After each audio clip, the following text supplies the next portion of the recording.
2022, January 5th at 5:29 p.m. We're starting a minute early because that's what we do in 2022.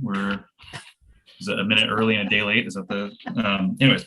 But yeah, so it is the first Parks Board meeting of 2022, and I am your new chair of the Board of Commissions, Aaron Wheeler, and so that's my introduction.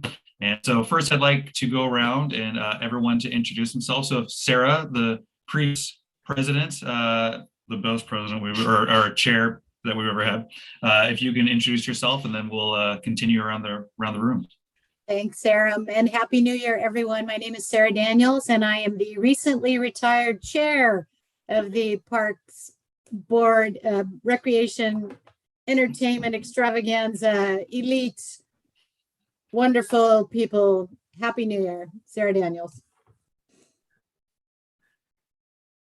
Wendy, would you like to go next?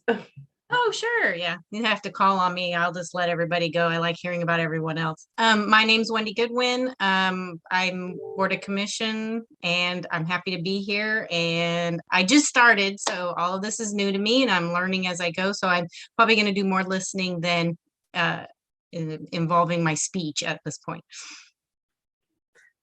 Camber? Hello, I'm Camber Good. I'm also a new park commissioner. I do a lot of talking, and hopefully I'll be able to help the board make some decisions this year. Thank you. And Declan's our last commissioner that hasn't been introduced yet. My name is Declan. I'm the youth representative from our youth city council. I'm also a senior at Timberline High School. Fantastic.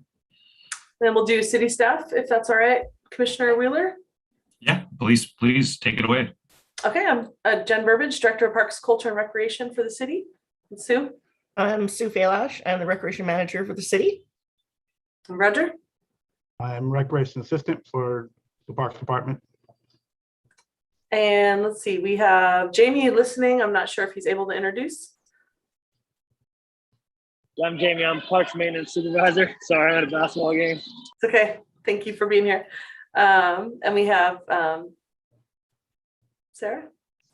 Hi, I'm Sarah Smith. I am the Executive Assistant for the Parks, Culture, and Recreation Department.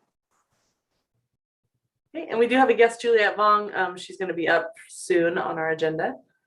So we'll introduce her at that time. Thanks for being here.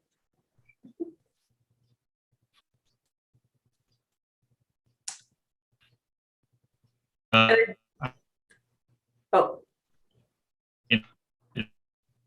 I don't know if I'm breaking up on you guys, but we'll move. Jen, please let me know if it is affecting anything, and I will call in separately. Next, we have an action item, so addition or deletions to the agenda, and I would like to make a motion to accept the agenda as stated. Oh, and actually, if you would entertain moving 9A. No. Before number 7, we could let Roger go first. Okay, before number 7. Okay, so after 6, before 7. Yeah, so I would like to make a motion to move 9A before 7 and after citizens' public comment. And if anyone want to second that amendment. I will second the agenda as amended. Okay. All in favor? Aye. Aye. Awesome. Motion carries. The first motion of 2022. We're off to a good start. All right. And next, approval and corrections of December meeting minutes. So Commissioner, I just have a couple of announcements. Okay. Oh, announcements. Oh, I apologize. Yes. That's okay. So bad news and good news.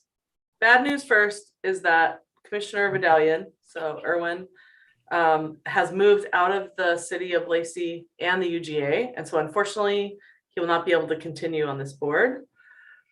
So that is the bad news.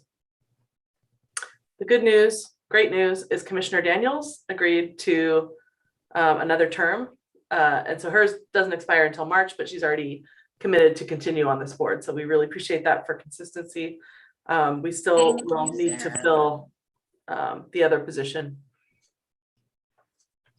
Well, that is, yeah, Erwin was a fantastic board member and had a lot of knowledge that he brought to the table just because of his existing position within the Metro Parks department, and he'll be missed for sure. So, so thank you for giving us that sad news. The first sad news of 2022.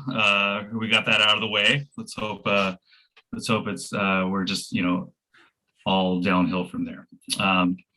Okay. Were there any other announcements that you wanted to make? Okay, perfect. Moving back to number 4, approval and corrections of December meeting minutes. If everyone had an opportunity to look at the December 1st meeting minutes, and if there's any additions or deletions they wanted to make to it or corrections. I'll move And that if we, oh, sorry. I was going to go ahead, Aaron. If you're and- not, We have a little delay. I'm going to go ahead please and go ahead. move that we accept the December minutes as presented. I second that. All in favor? Aye. Bye. Great. Is my audio distracting? Should I call in separately? You said there's a delay. Is it pretty bad? I wasn't sure. I don't know if it's me or I never know with technology whose end it's on. I'm going to stop the video. Maybe that'll help. And then if that doesn't help, please let me know and I'll call in on a separate line. Sounds good. Okay, so moving on to number 5, correspondence. Jen, do you want to go on with those? Sure, thank you. We had 2 items of correspondence, and as you know, we don't discuss in detail, but if there's something that you'd like pursued a little bit deeper, please let me know. But we did have the first one from an employee who works at Joyride. Mhm. And so hopefully you had a chance to read that. And I'll just note that this kind of fits into some of the indoor desires that we've heard from the community with all of our community outreach. And then we did have a thank you email from one of the volunteers working on the disc golf course expansion at Woodland Creek Park. So that was a nice positive to hear. That's all I have on that. Awesome. That's great. Thank you for that. Moving on to citizen public comment. And let's see here. Do we have some members of the public with us today? I don't see any. I Yeah. only see one of our city staff in the audience. Okay. Well, for any public member who is watching this on video afterwards, thank you for watching, and we are happy to serve you. Number 7, old business. Oh, so we had moved the 9A. Oh, excuse me. Oh my gosh. Okay, yes, 9A. Yeah, that's okay. And so thank you. I thank you for moving that up so that Roger, in case he's got other things this evening to get to, he can go ahead and do that. And I just wanted to introduce to you Roger Johnson, and he is our recreation specialist who works under our facilities department.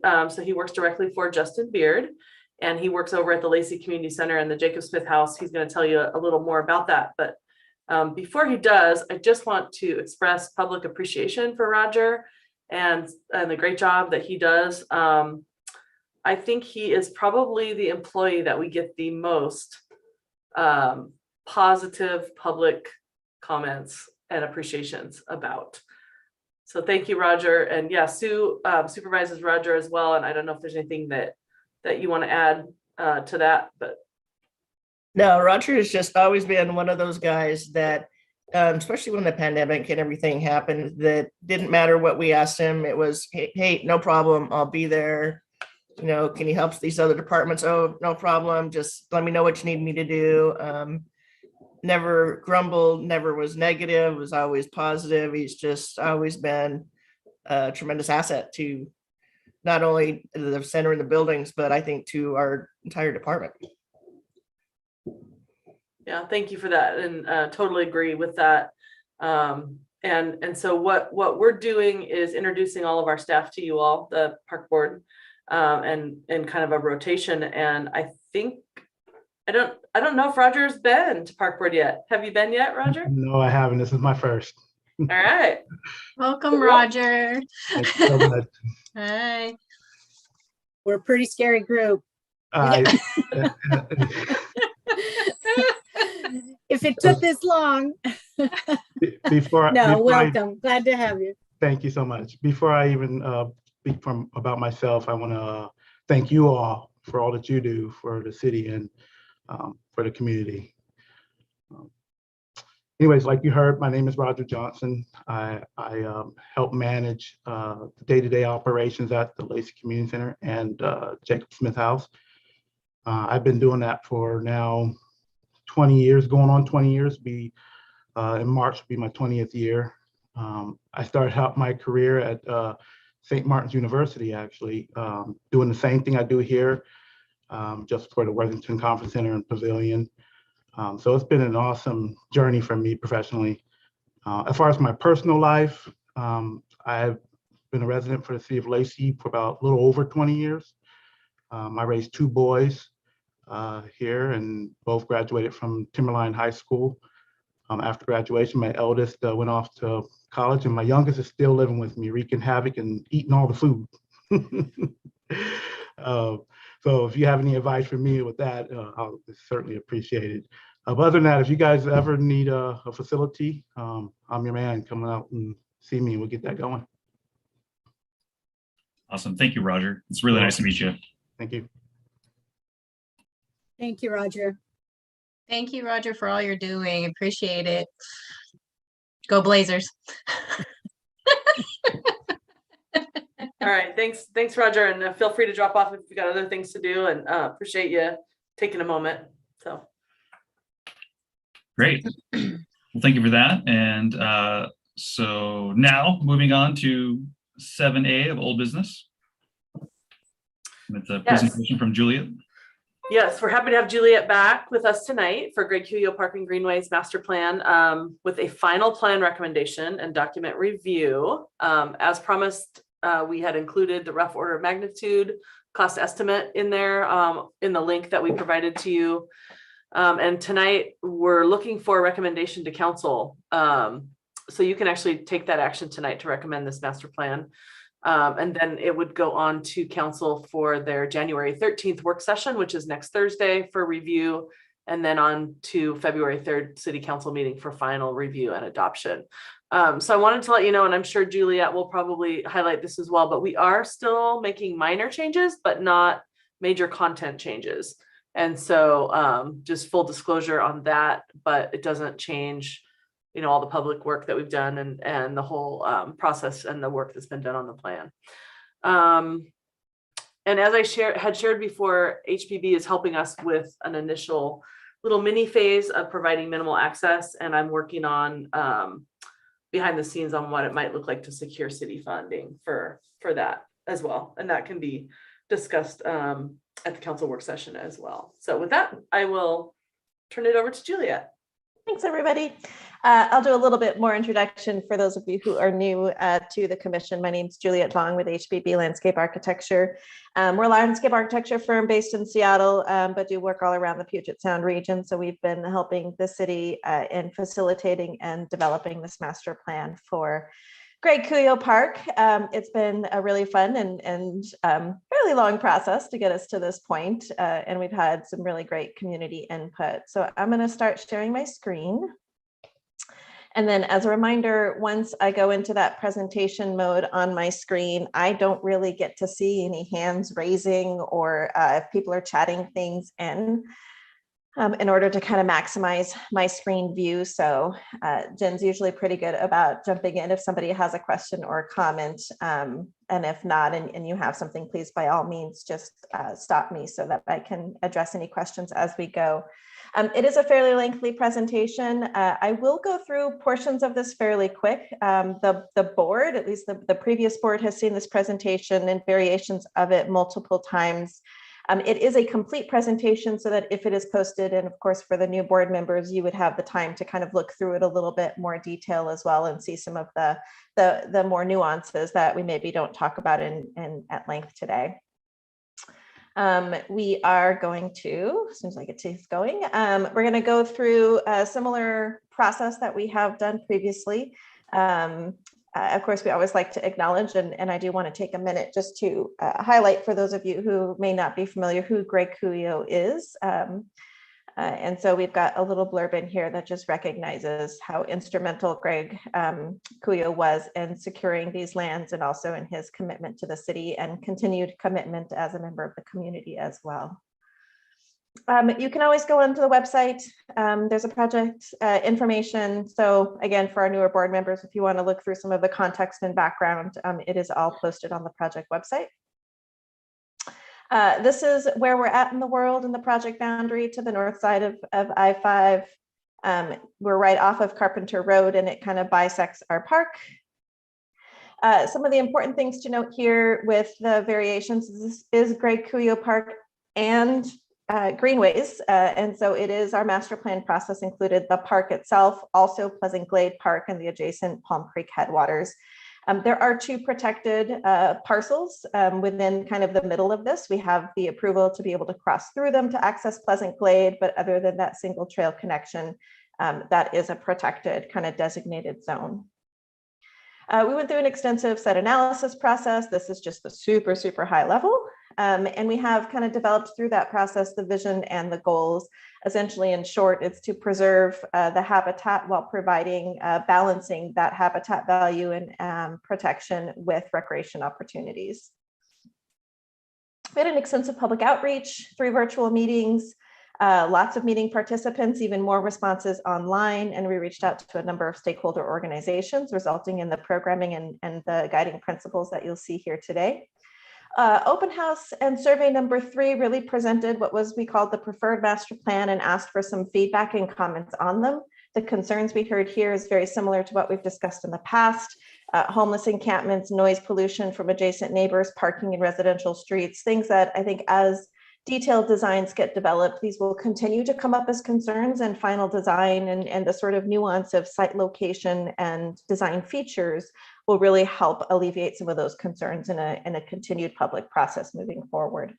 Lots of things mentioned, bicycle infrastructure, walking paths, accessibility, restrooms, things kind of that we have also heard an awful lot about, just an appreciation for the process and appreciation for the public involvement and support for the overall master plan. So we're going to walk through the master plan. I'm really intending to only highlight the things that changed as part of this process and that last open house. And I'm going to spend the bulk of our time on some of the newer information on economic development costs and phasing at the end of this. So all of the trail system, I think as I recall, we did scale back some of the primary trails from our previous public process and moved more of them into secondary type trails so that we can, again, continue to reduce the footprint. We do still have our mountain bike trail up in the corner here. The only thing really changed in this core area, which is kind of where the heart of the improvements are in the open meadow, is we did add a second restroom. There was a lot of comments at that third open house about restroom facilities, adequate restroom facilities.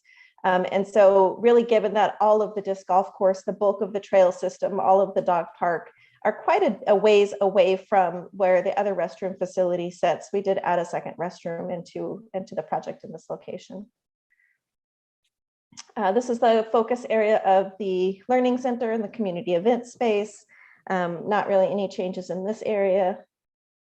And then just as a winder, I just kind of included a snapshot of the various programming activities, again, mostly for us, this might get posted to the internet. So we have a little bit more context for people who might be looking at this presentation after the fact.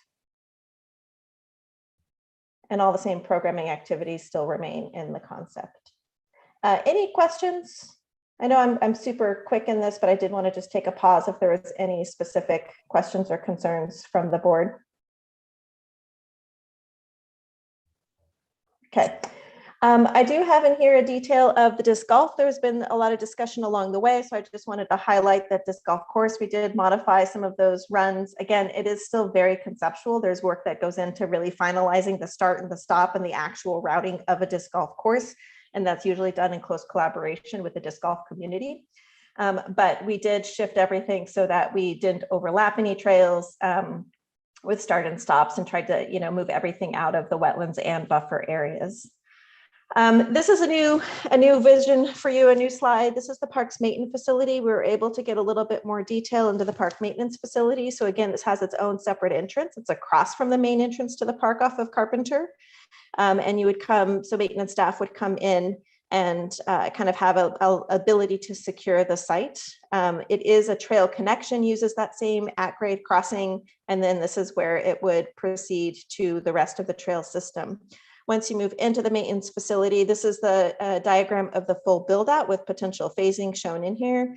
Essentially, long-term, it's expected that all of Parks maintenance would be able to move to this new location. That would consolidate everybody in one spot and provide all the ability to facilitate maintenance of parks, as well as sort of account for that future growth of the system. Initial phases would come kind of what we're calling a satellite facility, slightly smaller portion of this, and that comes online as major elements of the park would get improved. This is a blow up of the vision for the event space and the future potential expansion into a full environmental learning center. So we have the red portion is interior classroom spaces, a small entry reception space. It could be exhibition space, restrooms, both accessible potentially from the indoors and outdoors. And then a classroom space that's divisible as one large room or a series of smaller rooms. And then the covered outdoor area would all be part of what we're calling the community event space.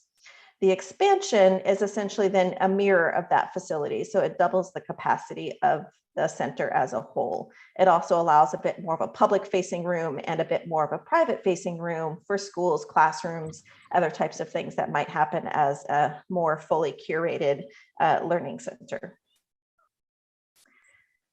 Yeah, okay. These slides you saw before, I just, again, just for consistency, wanted to continue to show some of the more details associated with the event space, if it's done for farmers market, what it might look like for an amphitheater with some, again, sponsors or other sorts of tents that might be set up in the open space. And then for fun runs, national cross country meets, Spartan runs, those kinds of things, kind of what a 5 and a 10K route could entail with all the support facilities and spectators and landing entry areas that would be needed to support those facilities. Any questions? Not for me. Okay, I'm cruising through these because there's no changes to these slides. These are really just details focusing on each of the quadrants of the park. Pleasant Glade Park remains the same. We do continue to kind of get some comments at that third open house about the parking and just making sure it's visibly, that we kind of be conscious of and sensitive to the adjacent neighbors. So once we did explain how the whole parking lot is pulled inside and it sits in the open space where the house used to sit, that we can, continue to pull trails away. I think the neighbors started to feel more comfortable with that and more comfortable that there would be parking so that there's not parking along Pleasant Glade Road. There was a fair number of comments about how much parking, less parking, more parking, et cetera. But I think as future phases and future detailed design occurs, that can be explored a little bit more. We looked at really what the maximum number of stalls would be to sort of fit the scale and the use of the space and the side. But that's always opportunities in the future to evaluate that further. We have the Palm Creek headwaters. We talked to the community quite a bit about the trails that we pulled out of this area and why we pulled them out and sort of offsetting everything from the adjacent neighbors. So that was really well received. Continue to be concerns with any kind of secondary access down on the southern end here. I think everyone understands why it is shown in the plans, but again, as that area gets developed further, how much parking, how much access, how does it fit within the natural environmental systems that are there, I think will all need to be explored in future phases. Trails and the extension, of 31st, and the secondary access and the rest of the trails up towards Hawks Prairie. And then our protected zone up in the northwest quadrant, and it's kind of single access. And again, this access would only get developed once parking is developed around the ELC, so that, again, you know, people aren't driving and trying to park into the neighborhood to access this area.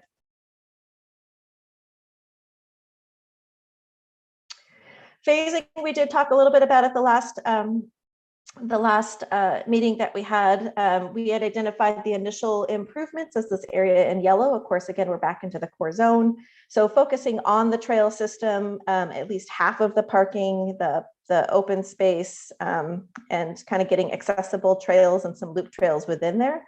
Some portion of the maintenance facility, once the playground gets installed, would need to happen as part of that, the off-leash dog area. When we get into talking about that minimum phase for opening, really this is kind of the view that we're looking at without potentially the maintenance facility, without the potential of the playground. It's really to get some initial parking and a trail system established. And some of that I think is flexible as we kind of look through what that might mean. Then what we have is a series of what we're calling the phase 2 options that we presented. We talked about these at the third open house. It was basically building out the flexible open space so you could hold all of those events, have the open lawn and the open space to have flexible recreation use. 2B option was to build out the rest of the core area. So the playground, the food forest, demonstration gardens, adventure trails. And then phase 2C option was to continue to build out the trail system in the east quadrant of the park. We asked people what they were interested in at the open house. A little bit more interest in building out the rest of the trails before these other features, and the flexible open space kind of came in last. When we asked on the online survey, we got a dead even between the core area and more trails, with not too far, much less for the flexible open space. So really not so much a strong enough distinction between these phases when you kind of look at the variation between the open house and the online survey. What you see in the master plan that we provided was really we left all 3 phases in as options, and kind of made reference to really as funding allows, as opportunity allows, I think will help drive what happens next after that initial improvements are developed. All right, the fun part, funding. So this is the full park master plan with the various phases identified. We've identified the phase 1 core area and the 3 options for phase 2. The rest of the elements have been broken down in our cost estimates so that you could take them in individual pieces, like what made sense logically, and also so you weren't building things that you'd have to maybe disturb later for future phases. So we tried to split this up in ways that made sense, but they're not necessarily in any particular order. So really, as again, opportunity allows, as funding allows, some of these elements are much larger than other elements. Some might require more partnerships than others.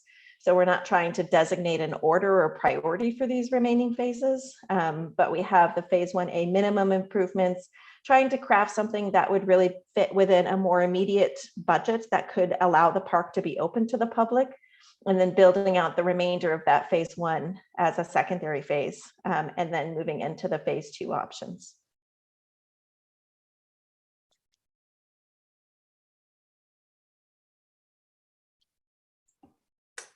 And yes. Juliet, so I was just going to mention, since you have this slide up, we actually were able to meet with maintenance staff today, Ashley and I, and it sounds like we could potentially do a playground without having to build the maintenance center, phase 1 maintenance center. And so I'll inform the board, the reason we had this meeting and talked about this is because in talking to the Recreation and Conservation Office of Washington State, our grants manager, she thought we might have a stronger application for grant monies if we had a more well-rounded minimal improvements. So just something for kids to do, essentially, because you've got trails, you've got disc golf, which kids can do, but it also just would provide something else.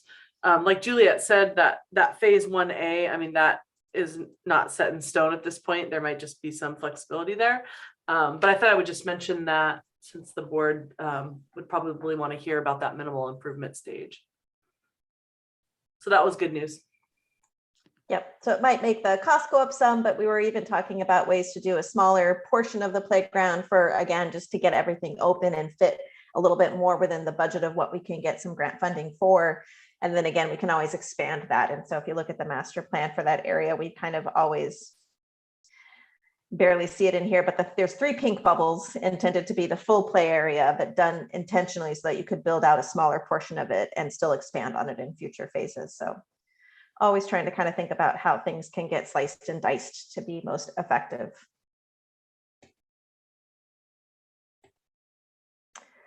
All right, we've talked very broadly about the economic analysis and some of the work done to support the programming of the park site. This is in the packet and as its own appendix in the master plan report itself, but I just wanted to give sort of a high level overview of what it means. Economic impact scale is really more a range from low to high. And this economic impact is essentially like how much it could bring investment and dollars into the city.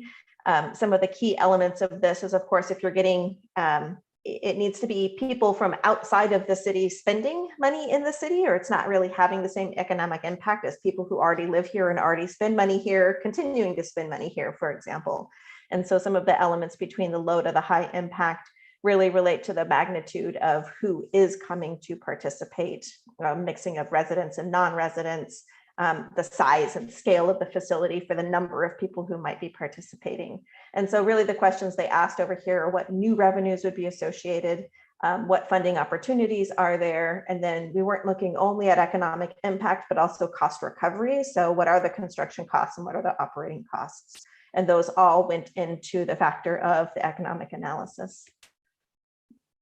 This is the high level of what the results of that are. So what happens is we basically took all the major programming elements and we identified a low to high scale of how much economic impact it would have, what the revenue, what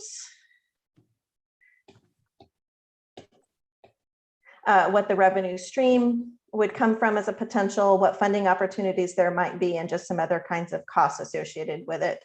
So you can imagine kind of demonstration gardens, low to medium. Really, this is events. This would be like weddings and things like that that might happen. So you're kind of talking smaller groups due to the scale of the size. But when we talk about some of the things that go to the medium to the high, are things that can really draw more national or even international level types events. And so private events that can draw, you think about national track meets, for example, or Spartan races, or national disc golf kinds of tournaments and fees, because you would have that. It's designed to support a full-size facility. So those are where you start to get higher potential for economic impact. We also looked at things that are not entirely included in the master plan, but could potentially be considered for future. So, we discussed zip lines, rope courses, specialty camping, things that are not really relevant or not quite prepared to be included in the master plan drawing itself, but are at least referenced in the master plan as something to consider for future. So we included those in that economic analysis as well.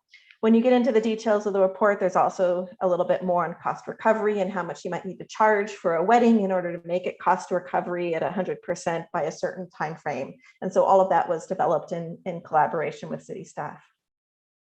Any questions?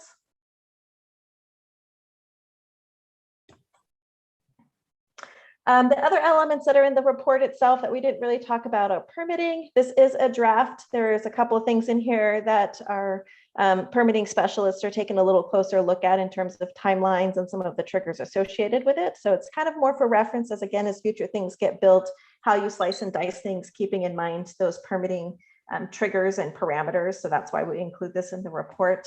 And then we also look at the grant funding opportunities. So these are, some of them are through you see here, the Recreation and Conservation Office. That's what Jen just mentioned. That's the RCO. They are one of the primary state funding sources for park grants. The Youth Athletic Facilities, Land and Water Conservation Fund, local parks are all through those elements. And there's actually 2 Land and Water Conservation Fund grant opportunities. And then there's block grants that potentially could be required as well. It's not necessarily a comprehensive list of all the grants available, but the ones that are used most successfully for park development. So we look at the cap and we look at some of the potential funded elements associated with them. And that red line keeps moving. So we're getting close to the end of our process. We are looking for a recommendation to council tonight. If you have any comments, if you have any concerns with the master plan or anything that you've noticed in any review we've been able to do in advance, we'd like to take time tonight to address those. And then we are looking to move forward to a council work session on January 13th and hopefully full council adoption on the 3rd of February.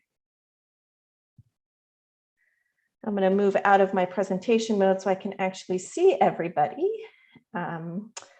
And I will stop sharing for now and see if there's any questions. Looks like we have a hand up from Camber. Commissioner, do you want to kind of orchestrate this or should I just keep going? Sure. Yeah, Camber, why don't you go ahead and ask your question and can I add a question too once Camber gets hers answered?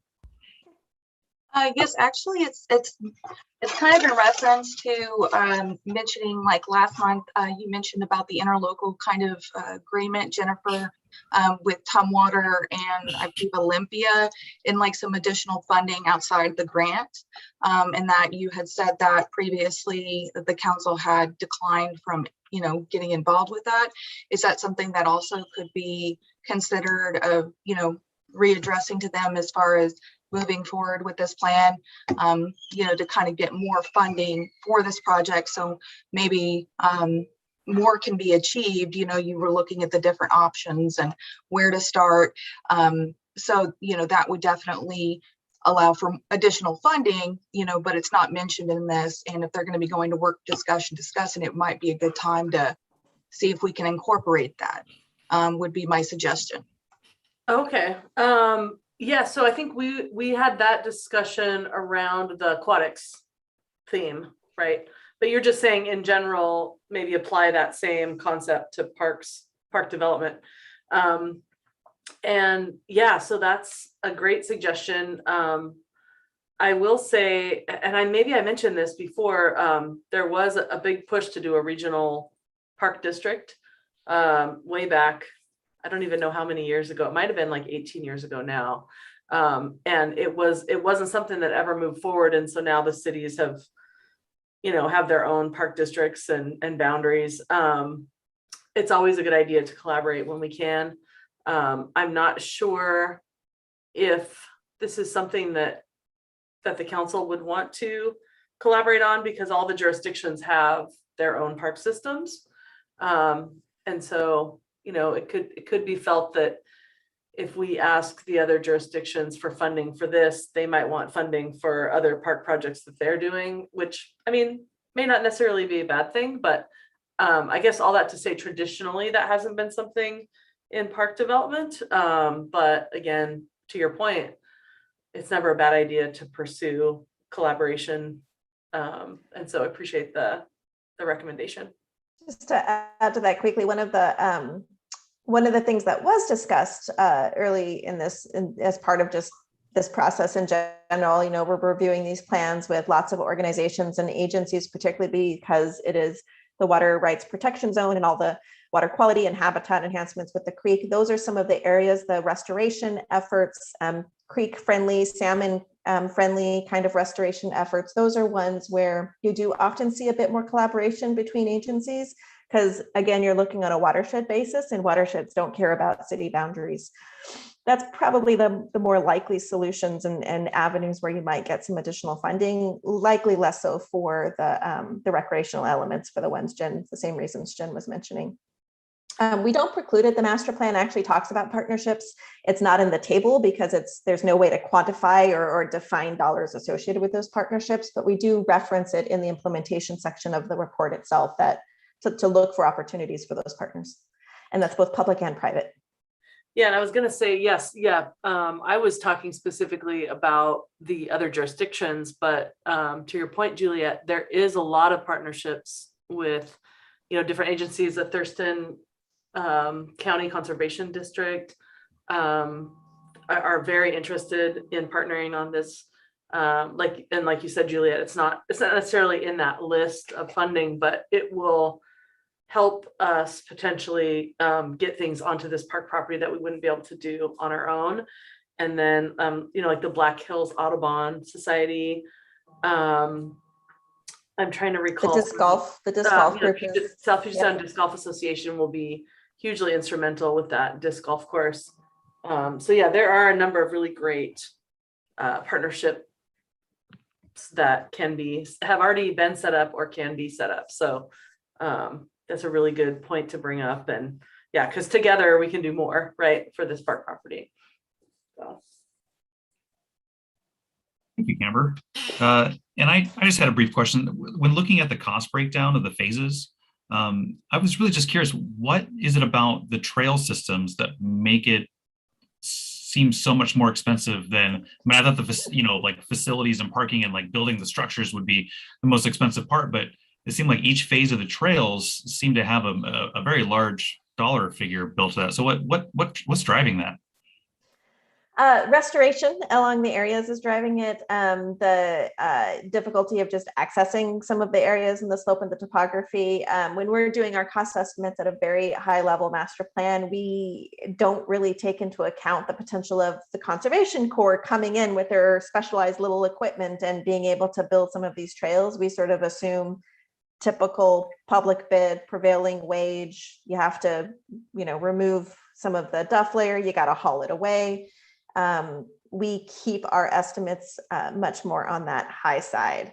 So the pure length of the trail system is driving a lot of those. There's a lot of trails here, but some of it is just, there's a lot of efficiencies in how you can build trails and who you use to help build those trails. We assume it's all going out to a public contractor for the budget purposes. It's always easier to save cost. You can't really add budget when you're looking for funding after you've gotten those grants.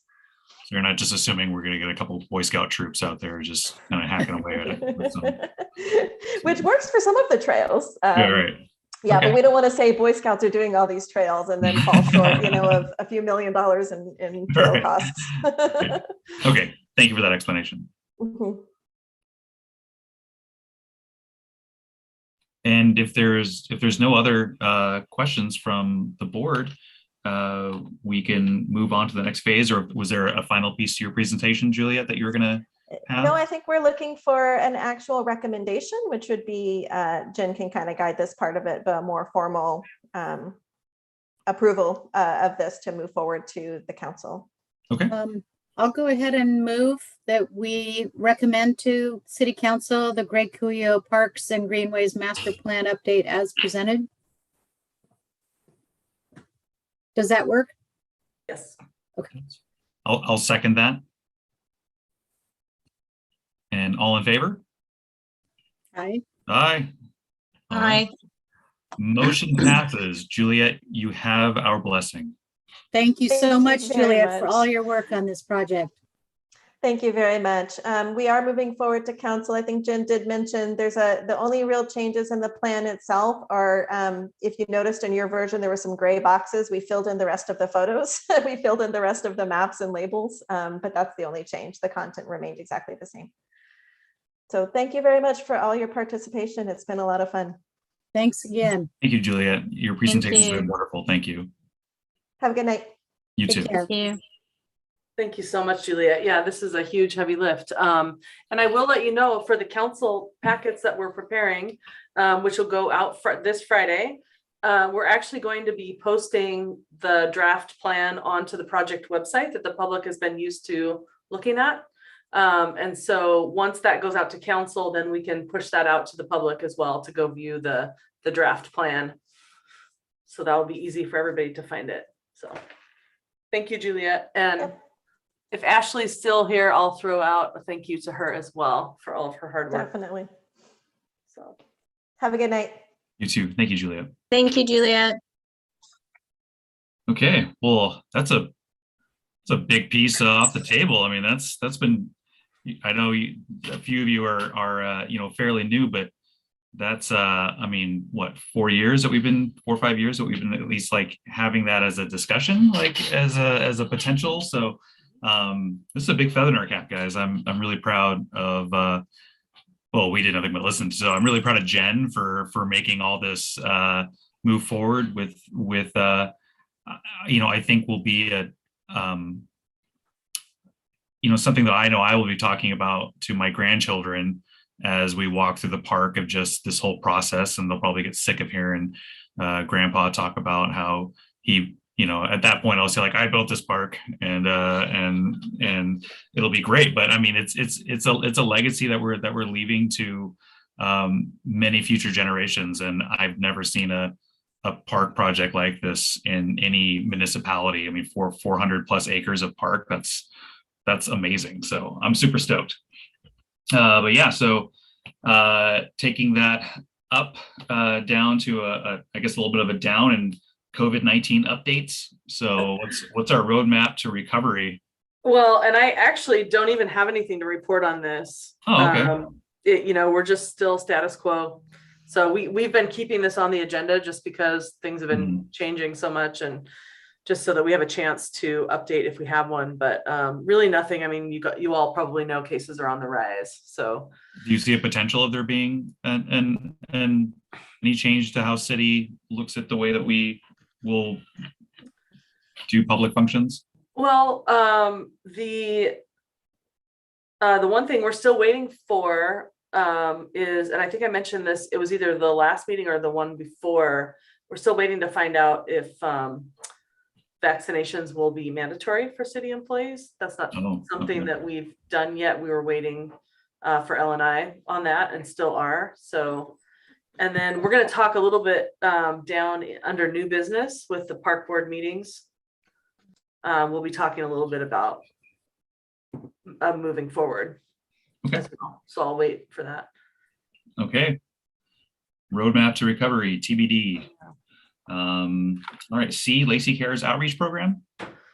Okay, so Lacey Cares Outreach Project. Yeah, just to give you, that's okay, just to give you an update. We did get the final report, and that is from J. Rowe & Co., our consultant, and that is in your packet. And so, gosh, at this point, I don't have anything more except for to cover some of the high points. And so let me share my screen here. This is just from your packet. Is that large enough for you guys to see? Yes. Okay. Awesome. So just since we've spent so much time on it, I won't go through the whole thing, but some top conclusions from the final report. Survey participants are most supportive of an aquatic center or public pool. Indoor recreation is a priority, but desired offerings vary. So I'm looking at these blue lines here. Open spaces, trails, and preservation of natural areas are top priority. Affordable subsidized recreation opportunities remain a top priority. There is high support for one or more spray parks and or splash pads. Those are terms that are used interchangeably. There is mild interest in acquiring additional parks relative to other priorities. There's a clear preference for events over classes with respect to programming. And then this one here kind of overlaps into the economic development, community and economic development realm, but street fairs with food and entertainment, top arts and culture priority. Other findings of note, there are several potential features that should be explored, and they're listed here. He did want to note the Lacey Museum, Future Museum and Cultural Center and the Depot were not included in the online survey since those facilities already exist or are already decided upon existing. And then the next steps would be to conduct proactive outreach with groups underrepresented. And we've already started that work. Sue Falash attended a senior services meeting and was able to take hard copies of the outreach survey and take those to seniors. And she's been collecting those so that we can get that, demographic. You can see here, these are some of the demographics that we want to reach out to. So there's the senior communities. And then also our youth council, which Declan is a member of, they're actually going to be, they've been promoting the survey as well to teens. And they're doing a huge outreach this month to get those under 21 to fill out the survey as well. So it's kind of cool. We've already started that targeted outreach and we will continue to do that. As you know, we also will be updating the Parks and Recreation comprehensive plan. We started work on a timeline today, actually, so you'll be hearing more about that. But the cool thing is we can take all this outreach and make sure and include it into our plan update. We will be confirming, as we do that, confirming public priorities, expectations for support, and perceived priorities. And then we, as far as approach goes, we'll begin exploring potential implementation options and partnerships. We also will be conducting proactive education, which we've already started doing, which means, community presentations, newsletter updates, really reaching out and letting people know why parks matter and the benefits of parks and recreation. This one I love. Parks are often cited by Lacey as being the #1 thing that people value about living here, including the abundance and the affordable access. However, not many think about the complexity and the expense associated with creating and maintaining such a system. So really, part of this will be really educating people on what that takes and why parks matter and why every great city needs to have really fabulous, outstanding parks. So yeah, that's my overview of the community outreach, but I'd be happy to answer questions or discuss further. You guys have questions? Hi, Jen, it's Wendy. I was just wondering, did we get any feedback from whether from the group about the playground systems? Are there ways to do those splash pads and use them in different variations that are using them as multi-purpose?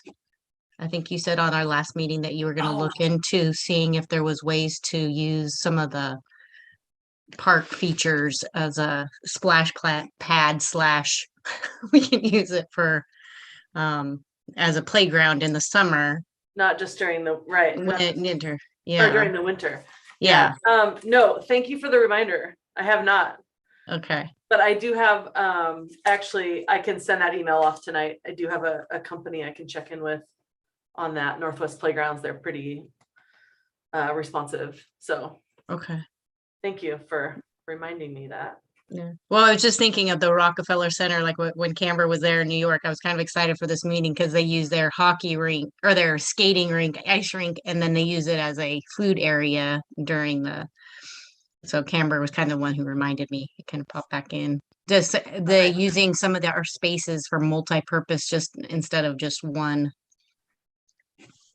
That one is called the Bryant Park, I believe. I think is what it's called, because they're actually a public-private partnership. I apologize if I overtalk somebody. No, you're good. Yeah. Oh, okay. That's in New York. It's Bryant Park. That's the one. Cool. Yeah, the Bryant Park. Yeah, I had to do a research paper on it actually for the shared spaces, and because they had to revitalize because there was a lot of dangerous activity within there, a lot of people getting robbed, mugged, and other horrible things. And so, basically got established as a nonprofit, and, collaborations between private and public came together, and, it's maintained by the city, but a lot of that kind of facilitates it. And they've been able to create this massive, amazing and shopping and food and, everything that you've seen. And they have a website, but it's Bryant Park, and it'll tell you, like all the companies that are engaged with it. It's amazing. I'm a big collaborator, obviously, as I said earlier. I believe, and I love, spaces for people and overlap, especially in society now, because people are so disconnected with technology, and, COVID's not helped that. It just made it worse. So I absolutely love the master plan, and, and I think if we collaborate and public and private sector come together, and you do amazing, Jen. So I have all the faith in the world in you. So Thank you. I can bring some information to the next park board meeting on this, so I'd be happy to follow up. I do know, so I'll definitely look that one up. And then I do know in Spokane, there's a huge park. You guys have probably all been. Is it called Riverfront? Riverfront Park, yeah. Yeah, I do know they have like an ice skating path that they use sometimes for ice skating, sometimes for just other purposes. But the thing I haven't heard of is the spray park, a regular park. It seems to make sense. So I will definitely reach out to some contacts and see. Have you seen that park? Have you actually physically been to the riverfront? Yeah. I haven't since they did the Okay. improvements, but it sounds like Wendy has. Yeah, that spray park and like playground, it's almost like intertwined. Like it's unbelievable. Yeah. And they've got some really neat new kind of loop-de-loop round that goes around the parks Yeah. anymore. There's like basketball courts like in the middle of like it's like this core like just fun zone that at like 9:30 at night was just filled with people in the middle of the summer. I mean, it was amazing how many people were. There's like a basketball tournament going on, and there's just tons of kids, and it was made me salivate of wanting. So, but did you just say that the spray park transforms into regular? Yeah, it was like almost like the spray park area was almost attached to the regular playground, and even like it looked like in the winter, like maybe when you wouldn't have the water on, the features would still be a playground type area. Like it was like they had it look like dinosaur bones and like all over the place, and it's wild.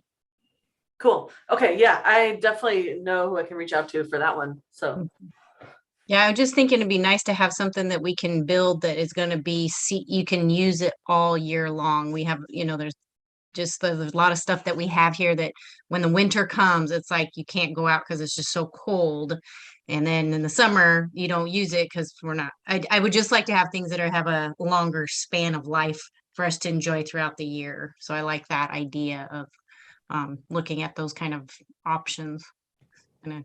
cool. So one of the things from Spokane that's interesting is if you want to look up sometime the skate ribbon, it goes around the park, and it's a pathway walking in the summer, but they make it an ice rink, an ice ribbon where they skate around it during the winter. So that's a great use of different things. Yeah, totally. Cool. Okay, I'll put together some slides to share at our next. Thank you, too.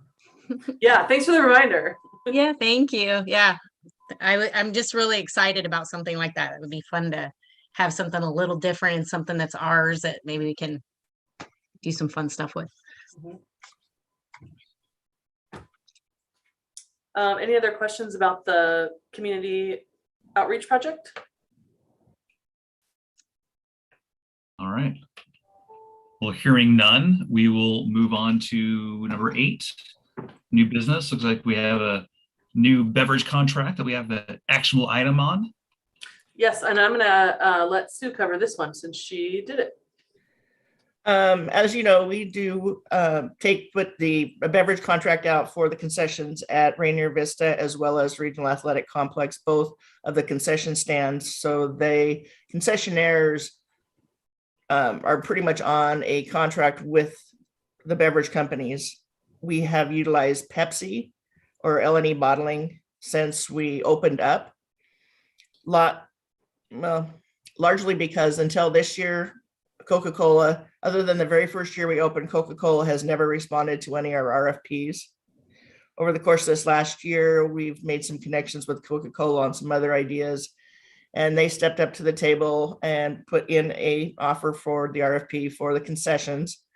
They are going to be giving us $10,000. It's going to be a 2-year contract so that we're staying in line with our concessionaire. One of the big items is they are giving us $10,000 annually to go into the rack, which will be able to sit in there to offset expenses for the M&O for the complex. They're going to be giving discounts to the concessionaire, and they have that all spelled out. And all of this was in your packet as well. I'm just hitting the highlights of what they're agreeing with. And we have an opportunity to do an in-kind where we can put on the back of their trucks and advertising some signage for some of our Lacey Parks and cultural and recreation events. So whether it be the 4th of July or the concert series, and they will pay for the cost of the printing and put those on their trucks for us. The staples that is kind of what we always have and have always had, they will provide all of the equipment for the fountain drinks, the coolers, ice makers if necessary, ice bins. We do own the ice maker at the concession stand, the soccer one, and I believe we own the one and the main one at Rainier Vista, or the rack, but the Rainier Vista one is a product of Pepsi, so they will be replacing that as well. We were hoping to get it turned over for this weekend, but with the big snow that we had, Pepsi was not able to get out there and get their stuff out. So they're setting a time to do it. Hopefully by Tuesday of next week, they'll have their stuff out. That will give Pepsi 3 or 4 days to get their stuff in. We are meeting with Coca-Cola if this is agreed upon and we can move forward with the contract. We'll be meeting with him tomorrow to walk through the complexes to determine what they need or would like to bring in for the concessionaire. So we're looking for approval of the agreement for services Yep. tonight. But happy to answer any questions you might have. So was RC Cola not an option? I mean, L&E. No, I was making a joke. Oh. RC Cola. No, I'll make a motion to move forward with the operating agreement with Coca-Cola. So be the motion would be to approve the beverage contract. Right. Yeah. That too. I second. Okay. All in favor? Aye. Aye. Sue, you have our blessing. Thank you. Be very happy to send that through DocuSign now. Thank you, Yeah. Sue. Best program we've ever had. Oh, thank you, Sue, for doing that. I'm sure that wasn't easy getting all that organized. It's going to be interesting because we've just always had Pepsi, and it's been so. I'm hoping that they can actually step up to what they say they can, and Yeah. Well, Yeah, my the husband will be pictures are first in line if you have Coca-Cola. He doesn't do Pepsi products, so my family will be there, I guess. Well, I guess on a side note, I'm familiar with, L&E bottling is pretty well established in the community. Does Coca-Cola have as much of a local presence as them? Is there? not as much because they're slightly north. I think they're at the Tacoma Federal Way, Jen. Okay. Mhm. Okay. Yeah, Tacoma is their Okay. office. And they're actually an international company. Swire Coca-Cola, it's called. That's also in your packet. You'll see that. But they are really offering some great incentives, Yeah. No, that's fantastic. which we totally need the help. So Yeah. Yeah. Let's do it. yeah. So Sue did a great job on this. Thank you, Sue. It was nice. Thank you. So next we're on the economic impact. Is that next? Oh, no, we have 8B. Oh, sorry, we need to wait for Aaron. No, it's okay. Yeah. So thank you all for voting on that. So 8B, the Rainier Vista lights. Oh, forgot that. Yeah, so this was something that the board wanted us to pursue, and so we did put some information in your packet. I'm gonna go ahead and share my screen just so you can kind of see what I'm looking at here. Oh, I think that's a little bit small.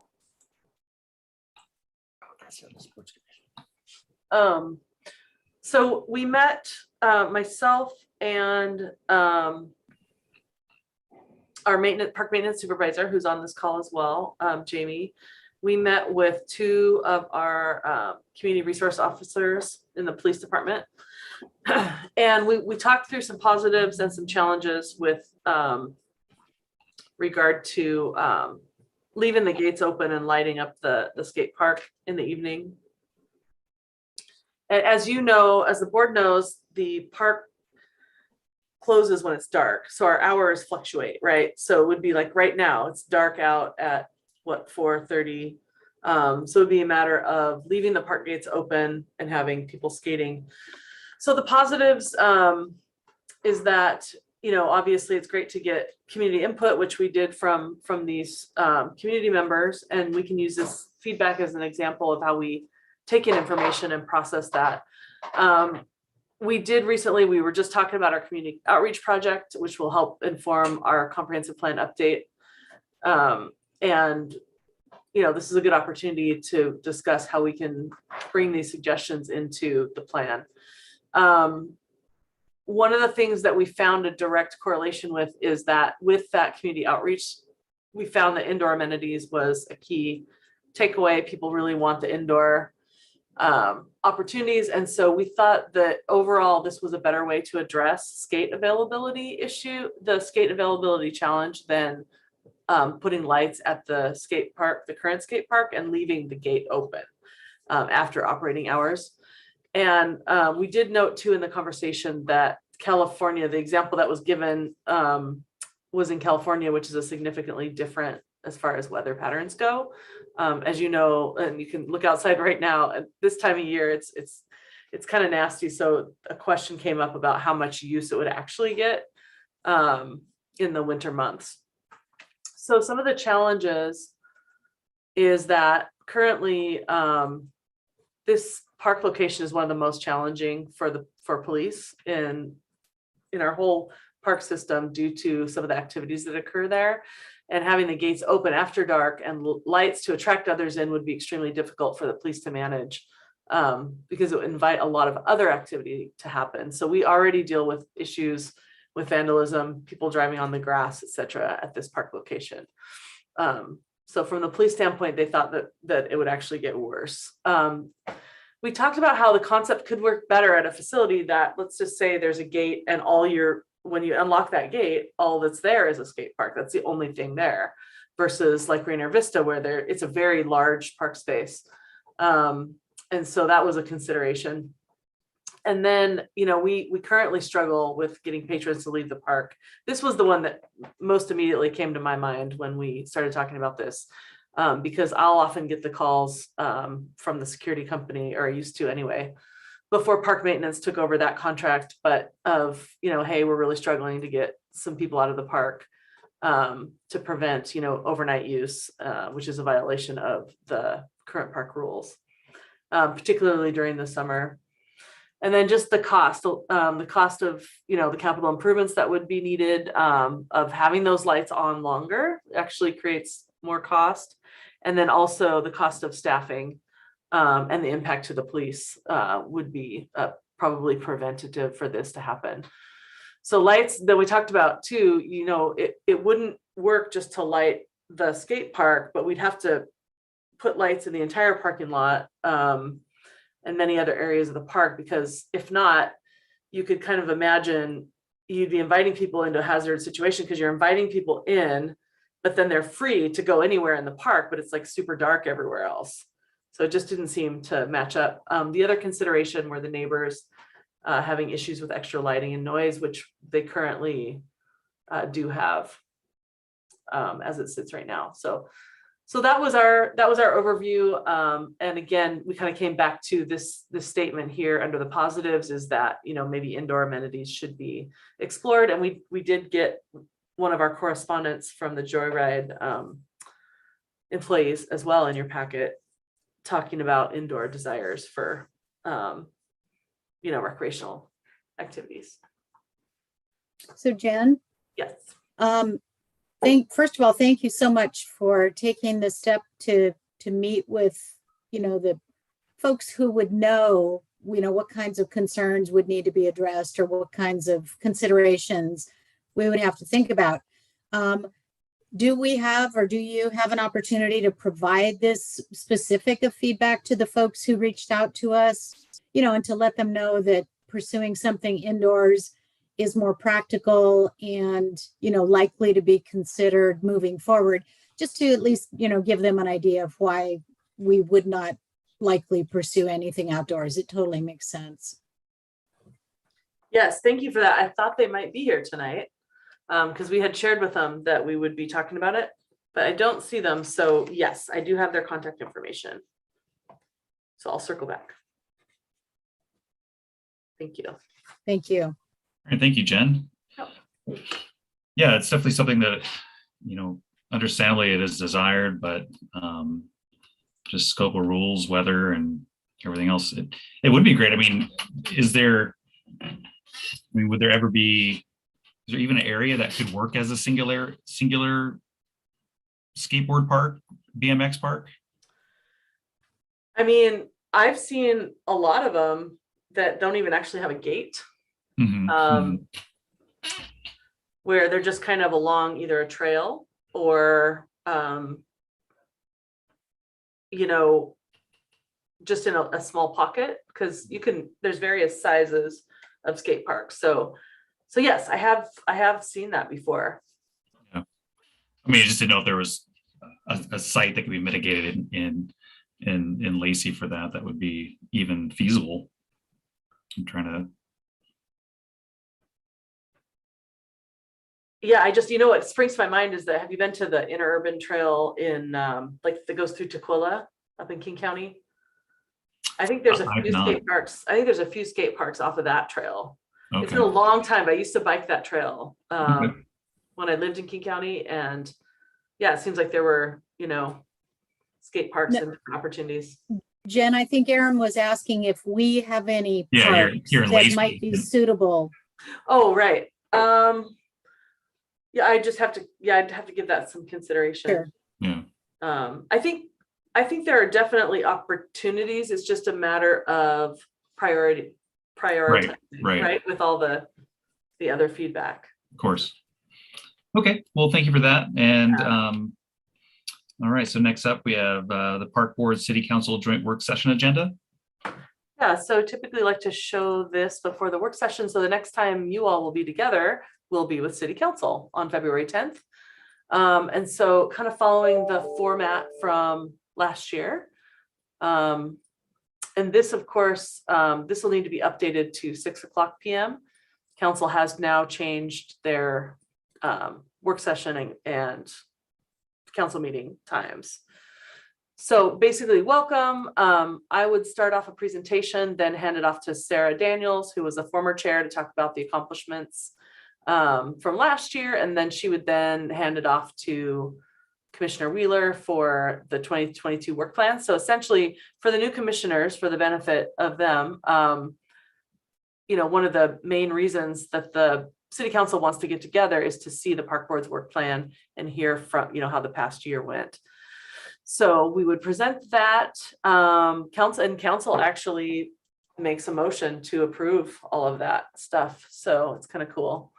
And then I put this on here, the Greg Curio Park and Greenways minimal improvements. If there is discussion needed, what a great time to be able to do that.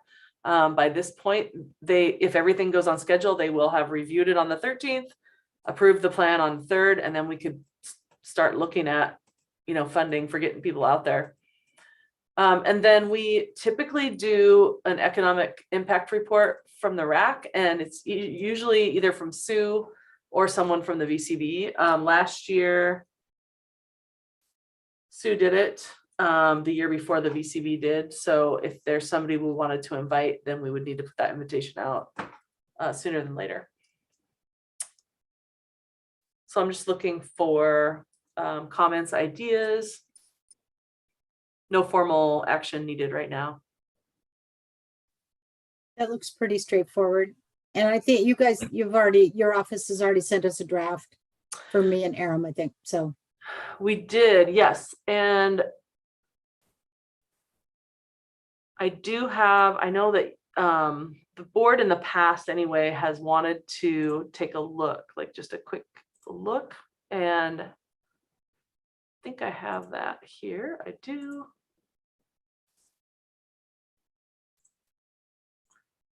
I know some of the feedback in the past has been, make sure to use lots of pictures. So this essentially, I would give the overview like I talked about.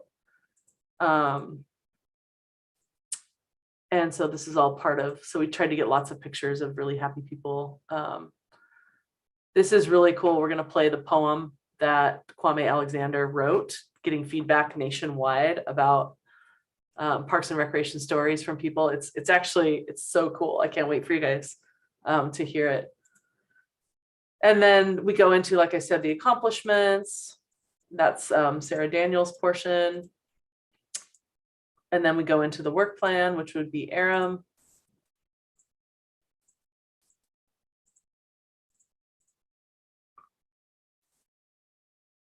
And those are the slides that we have prepared.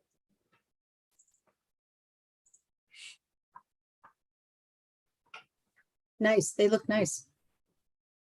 Thanks. And thank you to Sarah for helping. The other Sarah. Sarah Smith. You're welcome. Okay, if that looks good to everybody, we can move on. Great. All right. So super excited. February 10th, don't be late, 6 o'clock. And then Long Lake Park adjacent property. Okay, this is something that came in just recently. So the city has an agreement with an adjacent property owner to Long Lake Park that's been in existence since the 80s. So in the original master plan for Long Lake Park, which also dates back to the 80s, there is the notion of the city potentially purchasing the Thurston County Fairgrounds, which is adjacent, and then purchasing the private property that we'll be talking about, which is next to, and I'll show you a map here in a second. And then on the other side of the private property owner is the Department of Fish and Wildlife boat launch. And so in the master plan is essentially the whole area being Long Lake Park. Now the county, I have talked to them 3 years ago is the most recent that I talked to the county. They are not interested in selling the fairgrounds. But we do have this right of first refusal agreement with the adjacent property owner. And so let me show you this map. And I did put this in your packet as well. You guys all see this? So the property is 1.8 acres. Here is Long Lake Park right here. And you'll see, as you know, the dock isn't there anymore, but this is the park. This is the fairgrounds over here. This is the Fish and Wildlife boat launch that I mentioned. And this is the 1.8 acres. So this property owner is right between Long Lake Park and the boat launch. And you can only imagine how that is during the summer. It's a tiny slice of chaos during the summer. But so the way that the right of first refusal works is that if and when the property owner decides to sell, the city has the right to match any offer to purchase the property on the same terms. So the city has no idea of the asking price prior to being presented with an offer, and the city only has 20 days to accept or decline. And so what's happened recently, unfortunately, is that the owner has passed away. And so the family is trying to decide whether, to sell the property. And so we have to be ready just in case there's an offer say they do decide to sell and there's an offer on the table, then the city would only have 20 days. So that's why I need to get a sense of what the park board recommends. And I think doesn't hurt to do an action that, your recommendation and thoughts to purchase it at a fair market value if presented with the opportunity and if it makes sense for the city budget. So there's a lot of ifs in there, but at least we'd be ready if it came. And then the same sort of update would be given to council, because they're the ones who would actually figure out the funding, where the money would come from. So the good news is we've done our homework on this. Back in 2019, when we did the safety work and relocated this dock to Long's Pond from Long Lake Park, we also had that same consultant, which was Robert Droll, landscape architect, do an assessment on the adjacent property, knowing that it could potentially happen that these homeowners may want to sell. And so that's where you see all of this stuff. This is 2019 assessed value, and that's gone up, obviously, which probably isn't even close to what the asking price would be. But price is important, but it's also kind of besides the point when we're looking at the long-term vision for parks, and the fact that this is waterfront property that is very rare, that's actually adjacent to a current park property. And so we had this consultant figure out what program elements or considerations there could be, and then the pros and cons. And so, so as you can see, there is a lot of opportunity. We do know in our current comp plan that people want access to water and water opportunities, especially during the summer. And so that would help with that. So staff recommendation, all the staff that I've talked to, staff recommendation would be, yes, this is a good idea for the long-term vision of Long Lake Park. But we wanted to see what the board's thoughts were. And I'd be happy to answer questions too. Well, we can still have discussion, but I'd like to go ahead and move to recommend to City Council the purchase of the Long Lake adjacent property, or the property adjacent to Long Lake Park, assuming that budget is available and that it's in line with the city's vision. Yes, I make that motion. A second. All in favor? Aye. Aye. Aye. Aye. All right. Is there a way that we could make it like a legacy for them, the person who owned it? Are they interested in making it like a piece of property with a legacy attachment to it? Like a naming opportunity? Exactly. Yeah. I mean, I don't know the background of the person who was there before, but if there was an interest in having it as a preservation of legacy of life, or, a donation, or meet us halfway kind of thing, that would be Right. kind of nice. So you could use it as a an opportunity to, I don't know. Yeah, well, I have to tell you, the family is wonderful. I mean, Mhm. I've worked with them, for the past 5 years that I've been here, and and they've been super understanding about being next to a park, and just really, really nice people. We could certainly bring it up. I don't know that they're interested in donating or contributing anything. The agreement is the right of first refusal, which means there would be an offer, whatever that offer is, we would just match it if approved for funding, but we could certainly, when we talk to the family. Yeah, or make it like a recreation area, keep the housing there, because you could use it, repurpose it to be part of the community for people to enjoy. I don't know, a lot of options there, but yeah, for sure, I'd like to have that. That'd be nice. Well, Jen, you mentioned that it's very chaotic in the summer, that little piece of parcel. So do people like hop the fence and go into that area? Like how is that impacting? Yeah, so people like to cut through. So there's a road right here that goes down to the boat launch, but there is a driveway that goes to the private residence. Oh. So people like to cut through. Here's the restroom at the top of the hill at Long Lake Park. So yeah, this is something that our police, keeps an eye on, and we've had to try to keep people from throwing garbage in there. People do things. But there's noise, from all the, we get 400 or 500 people sometimes at this park. And then the boat, have you guys been to this boat launch? Yes. It's a very busy boat launch. Yes. People are fishing right over here. And I think I've seen the fence cut, even though it's not our property. I've seen it right here before. So yeah, it's the noise, and then, people cutting through. So, but it's still a wonderful piece of property, and, the summertime only lasts so long. So I'm sure that. Well, and property's so tight here now, and this is right on the water. I mean, yeah, I'm sure there's going to be people who are trying to purchase it, but it'd be nice to have a heads up. That's what I was saying. If maybe it's something that we could do as legacy, that's a little bit different than just purchasing a home. It might be something for them to think about, because we do have that opportunity that's different than just somebody purchasing the property as a home. Mm-hmm. Sure. I just know everybody's buying up here right now. It's just really hard to keep a property on the market. Yeah. All right, let's get that waterfront. Love it. Yeah. All right. Well, go, Jen. Be aggressive, Jen. Be aggressive. Thank you for weighing in on that.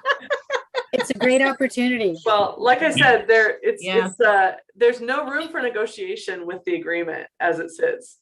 It's pretty cut and dry. You don't get to be like 800,000 and 1 penny.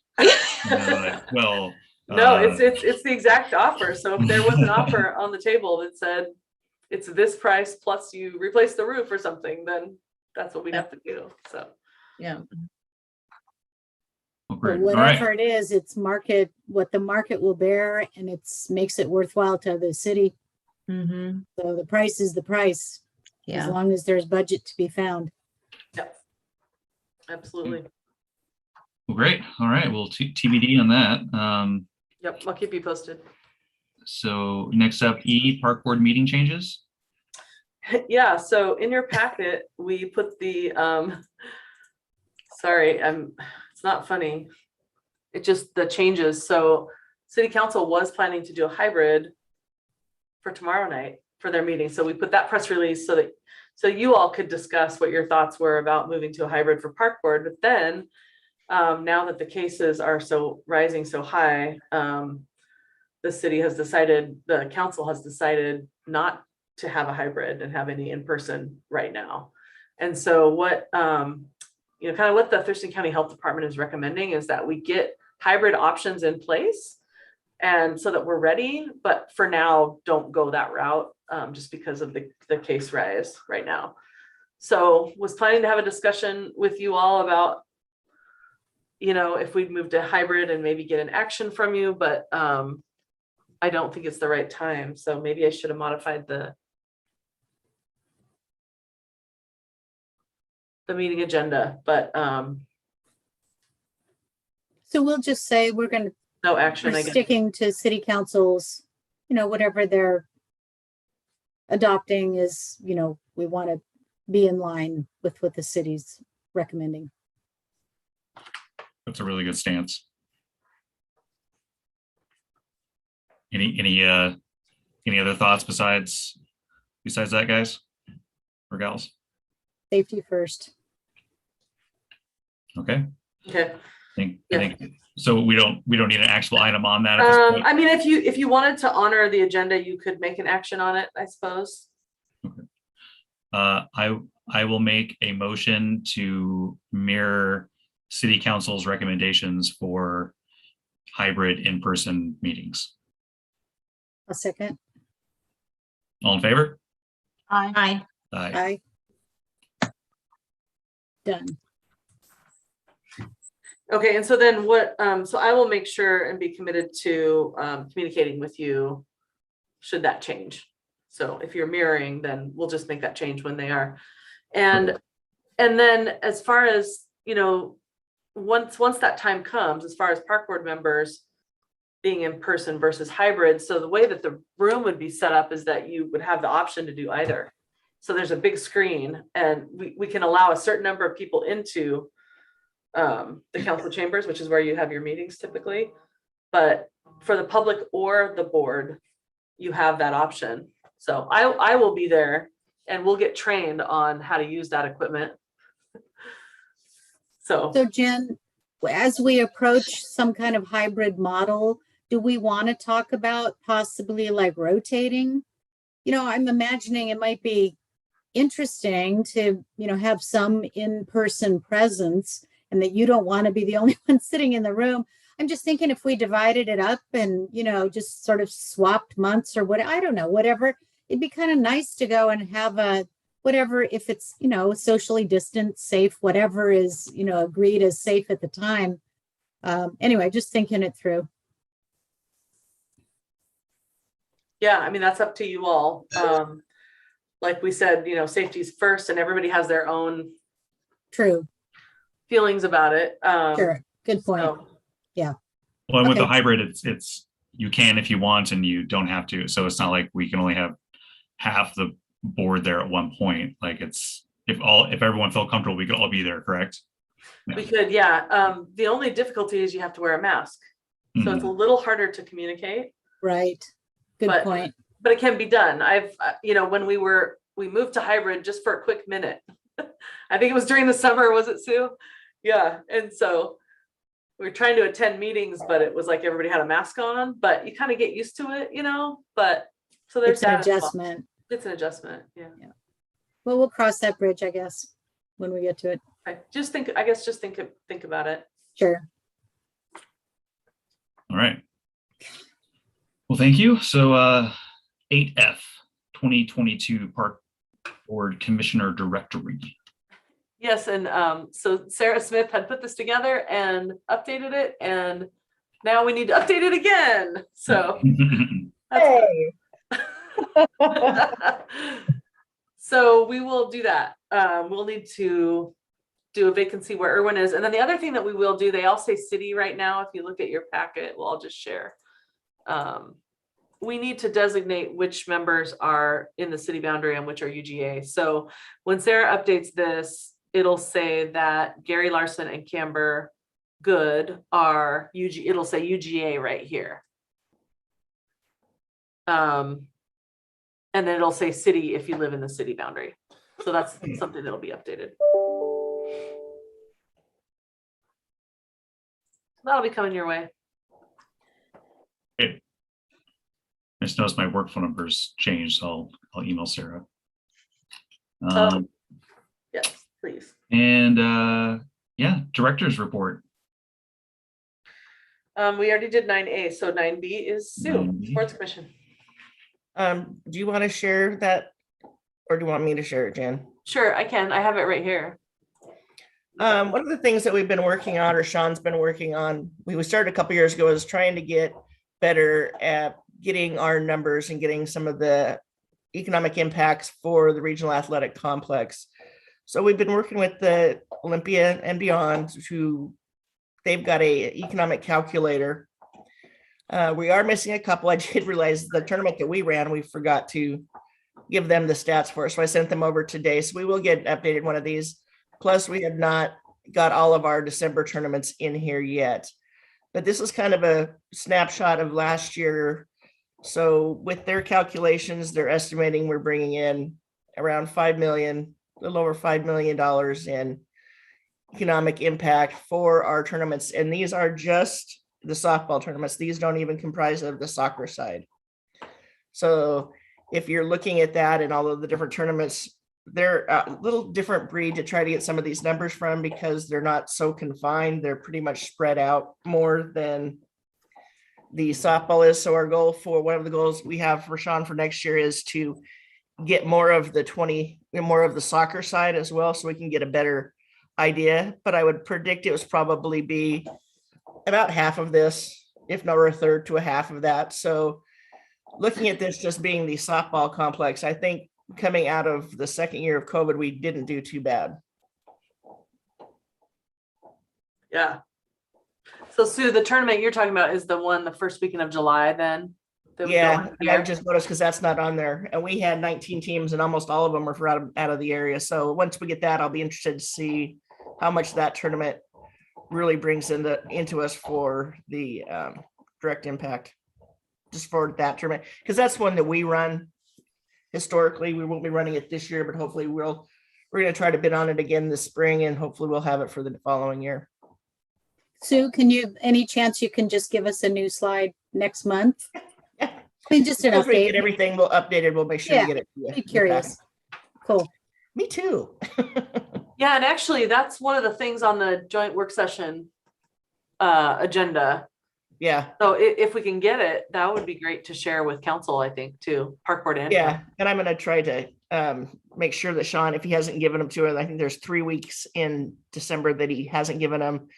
And I already shipped over the one for ours. And so ours will be an easy one. It's just putting it in and getting it spit out. And with only 3 other tournaments, it should be doable.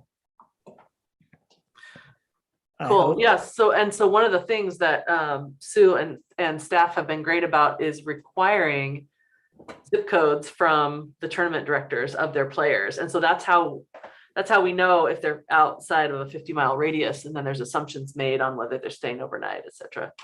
So yeah, this looks easy when it's on a chart, but it's actually sometimes like pulling teeth to get all the information you need. Right, Sue? Yeah, Good because they don't really data. care. It's good data. Because they don't care, right? Is that what you said? They don't care. don't. They don't care if we have their zip code. And one of the things that's going to be real interesting to this coming year, because if you look at the dates as well, we didn't have any tournaments the first 3 or 4 months of 2021 because we were still in the COVID mode. So we were using those weekends and some of the groups ran softball leagues. So some of our big tournaments like the Kings of the Northwest that are usually absolutely huge, that Stro does, we didn't run last year. So considering that we didn't have a lot of those real big spring tournaments, And we didn't have the WIAA. We didn't have any of those in there. So it's not too bad for this coming out of this year. Yay, some positive news. Yeah. Definitely very Thank you. positive news. Thank you, Sue. Right on. Thank Thank you, you. Sue. She's up again. Now we get Programs to and special events. events. Special guest Sue Baelish. One of the things, and I meant to bring it in when we were talking about the COVID, one of the stuff that, even though it's not really a program, but one of the things that our staff is working on, since this seems to be an ongoing, the COVID is not going to go away.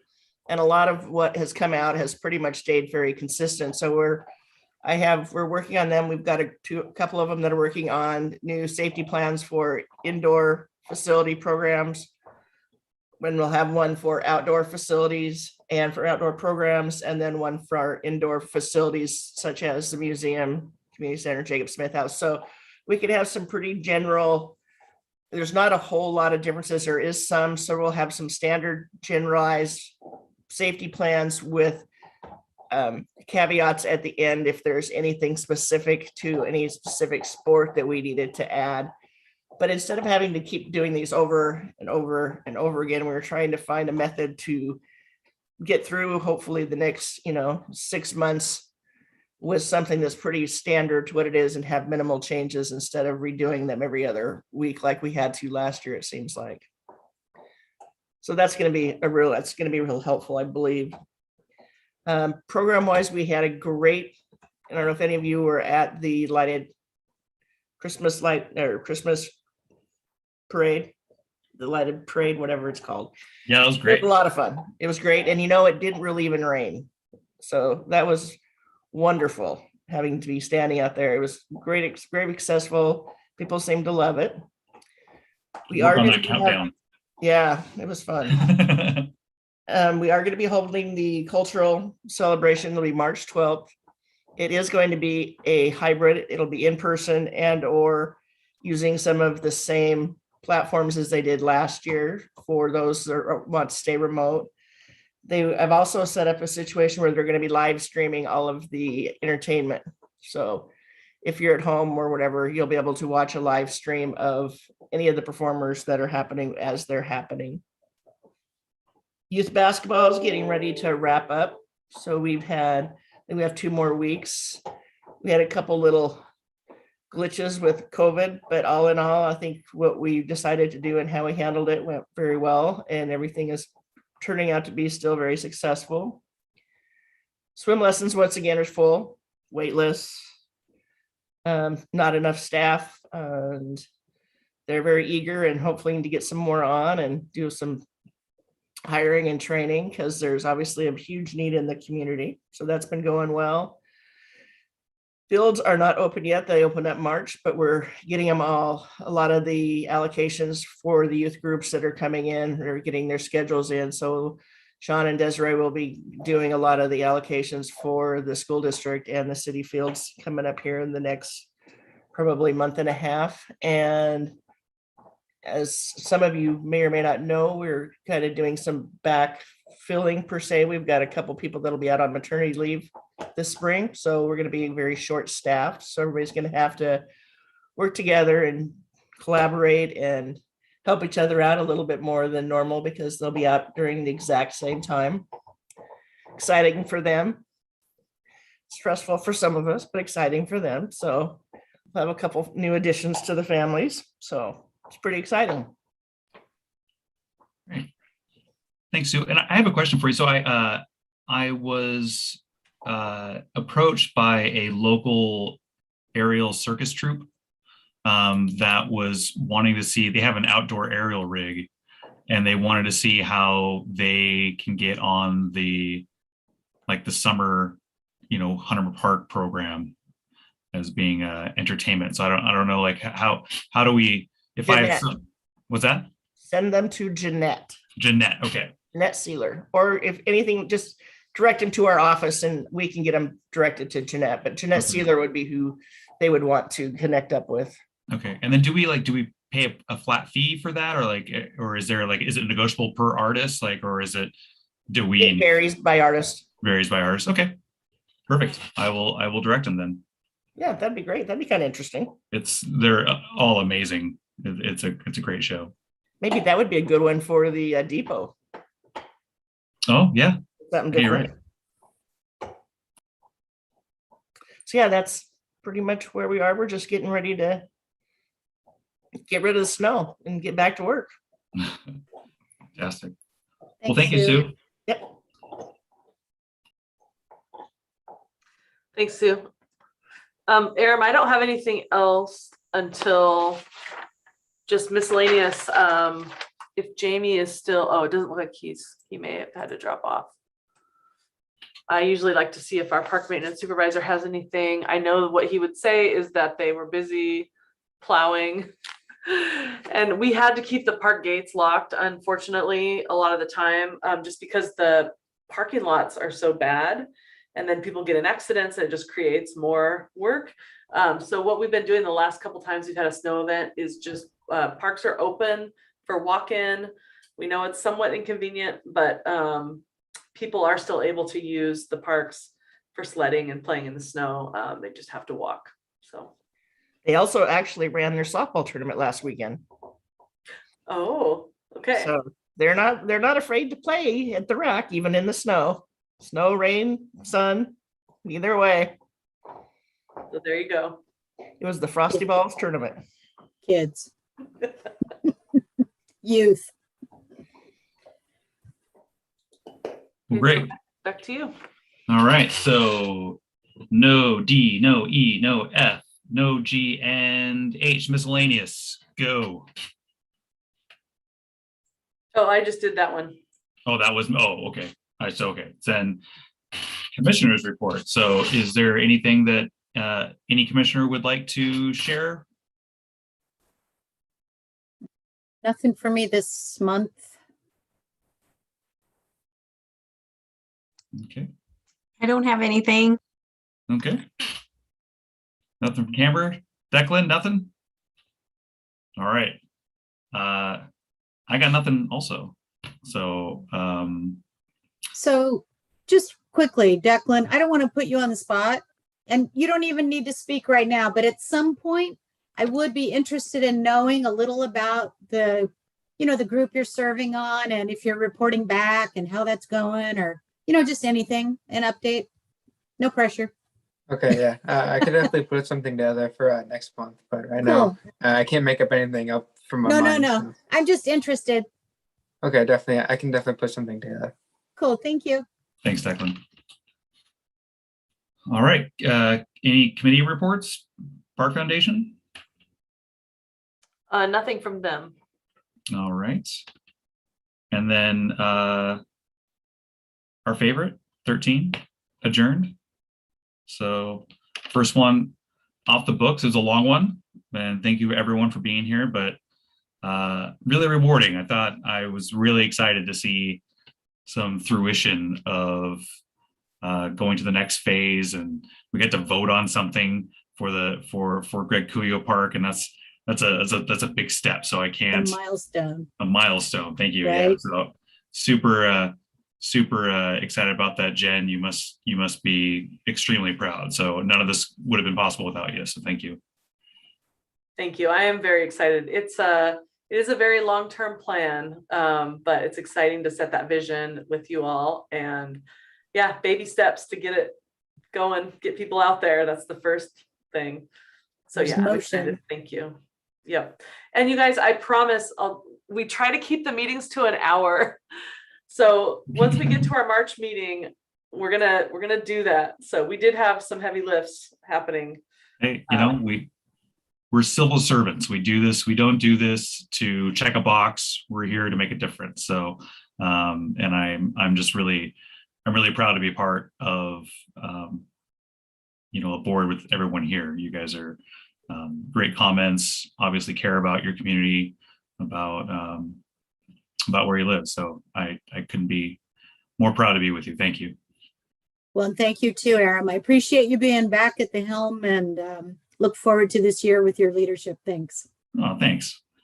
All right. Well, Happy New Year. Happy New Year, everyone. Yeah. That being said, let's go get some dinner and enjoy the rest of the evening, and we'll we'll see everyone next month. Cool. Sounds Thanks, good. And everybody. just a quick reminder, Oh.